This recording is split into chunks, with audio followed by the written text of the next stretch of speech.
message to your team at halftime? I don't even remember. I was so mad at them. I don't even recall what I said. They may recall, but I don't even remember.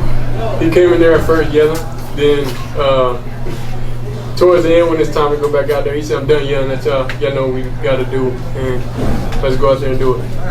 Shador, let me ask, what sort of dynamic has Sivion Wilson added to this offense?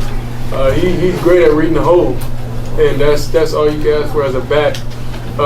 Just somebody that can help bail you out whenever it's them throwing situations they're not there. You can run it, and then the defense has to play true. You guys have been paying homage to young golf since the end of last year. Talk about why you guys had the name on there, and then the family, and then obviously a lot of people show up. I defer that to Shador because I had a tremendous relationship with Young Dolph, but Shador's relationship was much more intimate than mine. But it is a tragedy, man. It's a tragedy not only in Memphis, but in the rap world. It was a darn tragedy. Dolph was a good dude who respected the heck out of our players, came in and had a tremendous relationship with Shador, but made himself available to the rest of our players. And he was one of the fellas. So we just thought it the only right to involve his family, his kids, his wife in the legacy. The legacy lives on. Sure. Just talk about, just having them there, just for this game. Oh yeah, that's family. Dolph was one of those people that sat me down and talked to me. I don't even know if you know this, but talked to me in his car, telling me like, Jackson State, before all this even happened, just pitching an idea to him, like, what you think, just getting outside noise and just asking him stuff like that. And he was like, do it. I got you, whatever. Like, he said, do it. So then after that, I knew he meant well. His family. I already talked a little bit about some of the adjustments you guys made after halftime. 45-7 was the score in the second half. But talk about how you kind of shored things up. Just doing our job. Because Prime told us literally in the locker room they don't play down the level. And that's what we were doing. So we came out, we played the football that we know. They still got a touchdown, which is not our game.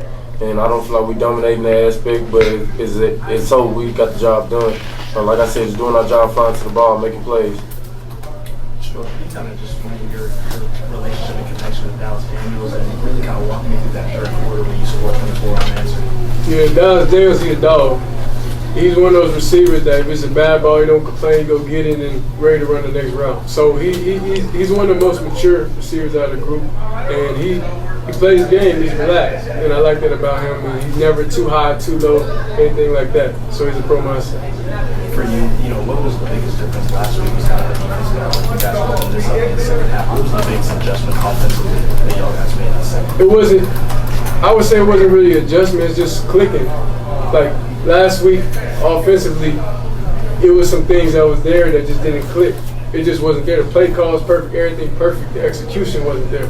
So the second half, we didn't want to repeat it last week. So we went out in a half same mindset, like, hey, look, we all messed up in the first half. We ain't got nothing else to lose. Let's go out here, let's ball, let's do it. And that's what happened. Coach, just a positive statement. How much of an impact you guys think you're making between you and Hugh Jackson and showing off the HBCU football and the future just moving forward from this game tonight? A wonderful question. First of all, Coach Jackson is a phenomenal coach that has had the opportunity to coach at the highest level. For him to take a job at Grambling, I don't think they even understand the magnitude of that. Seeing that there has never been a coach that have come from HBCUs that even gone to Power 5. But yet and still, we have a coach that is a coach in the NFL, now coaching at an HBCU. It's unbelievable. That's a totally different team than which we saw last spring. You got to understand, this is like our first spring, this is what that was for him.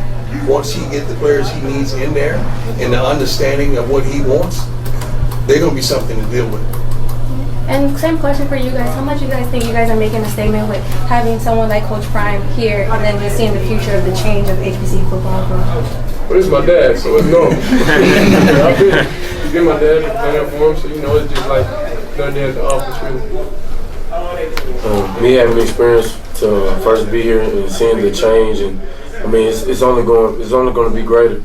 Seeing the changes with the players, the type of calibers that we have coming in. Like I said, it just keeps elevating.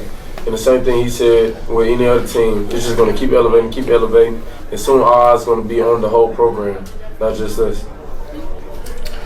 Coach, was this Shadur's best passing game in college ball? No. No. I didn't like the first half whatsoever because I know him. I know when he's on. I know when he's sharp. I know when he's that dude. And it was a little shaky the first half, but he got it all together. If we'd have hit a couple of deep ones, it would have been a whole different story in the first half as well. But we hit all of them in the second half. All of the shot balls, he went and did what he needed to do. But it was a tale of two halves. But when he's going, we go. Let him down. Look at the statistics. When he go, we go.